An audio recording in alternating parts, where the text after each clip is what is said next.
Ապրիլի 24-ին Ծիծեռնակաբերդի հուշահամալիրում հայոց ցեղասպանության 111-րդ տարելիցի առթիվ պետական միջոցառումներ նախատեսված չեն, առայժմ որևէ միջոցառման մասին տեղեկատվություն չկա։ ԿԳՄՍ նախարար Ժաննա Անդրեասյանը վերջին կառավարության նիստից հետո հայտարարել էր հուշահամալիրի նորոգումն ավարտված է, իսկ պետական միջոցառումների մասին լրագրողների հարցին խուսափել էր պատասխանել։ Կբարձրանա վարչապետ Փաշինյանը Ծիծեռնակաբերդի հուշահամալիր եւ ինչ միջոցառումներ են նախատեսվում այս տարի ցեղասպանության 111-րդ տարելիցին Եղեռնի զոհերի հիշատակի ոգեկոչման համար Եվրամեդիա 24-ի հարցին կառավարությունից լակոնիկ պատասխան են փոխանցել։ Կլինի ավանդականի պես, նույն ձևաչափով է լինելու։ Ճշտող հարցին արտասահմանից պատվիրակությունների սպասել մշակութային միջոցառումներ կլինեն թե ոչ, կառավարության մամուլի ծառայությունից կրկին կարճ ու անորոշ պատասխան են հնչեցրել։ Նմանատիպ հարցերով կապ հաստատեք ԱԳՆ-ի հետ, իսկ ԱԳՆ-ին ուղղված մեր զանգերը անպատասխան մնացին։ Թերևս զարմանալի չէ գործող կառավարության այս մոտեցումը, որը հրաժարվել է ցեղասպանության միջազգային ճանաչման օրակարգից, ասելով, թե իբր դա իրենց համար առաջնահերթություն չէ այս փուլում, խաղաղության օրակարգին են հետևում,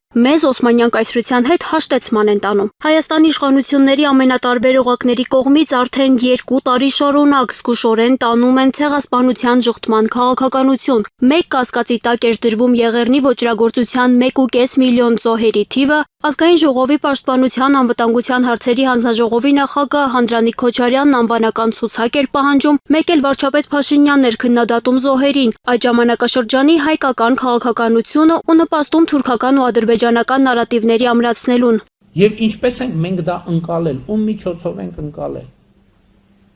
Ոնց է որ 1939 թվին հայոց ցեղասպանության օրակարգ չի եղել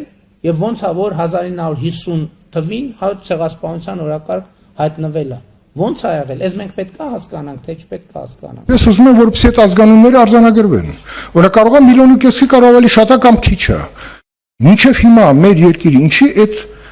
խնդիրը չի հասցեականացրել։ 2 տարի անընդմեջ ԿՊԱ-ական տարբեր գործիչներ հայ-թուրքական սահմանի բացման օրակարգին զուգահեռ լոբինգ էին անում 1915 թվականին կատարվածի եղելությունը բանավիճելու օրակարգին, կատարվածը ստուգելու եւ նորանոր հանգամանքներ պարզելու արատավոր նոր քաղաքականություն էր կարծես քարոզվում։ Քաղաքական դաշտում սա մեկնաբանվում էր թշնամու հետ հաշտեցման ծրագիր եւ հրաժարվում հայկական պահանջից։ Եվ այս ամենն այն աստիճան սուր հարցը բերեց հայկական օրակարգ, որ ընդհուպ Լեմկինի ինստիտուտը շփոթված եւ անհանգստացած հայտարարություն տարածեց կառավարության ղեկավարի սկանդալային ելույթի մասին։ Փաշինյանի թեզերը միաժամանակ ձայնակցում են հայոց ցեղասպանության վերաբերյալ Թուրքիայի պաշտոնական դիրքորոշմանը, այդպիսով արդարացնում եղելությունը։ Հայաստանի վարչապետն ըստ էության Թուրքիային ազատում է հայոց ցեղասպանության համար ճանաչման եւ հատուցման պատասխանատվությունից, նսեմացնելով միաժամանակ ցեղասպանության միջազգային ճանաչման եւ դրա ժխտման քրեականացման համար ուղղված բոլոր նախկին ջանքերը։ Նշենք նաև, որ մեծ կասկածներ էին հարուցում նաև Ծիծեռնակաբերդի հուշահամալիրի նորոգման աշխատանքների կազմակերպումը,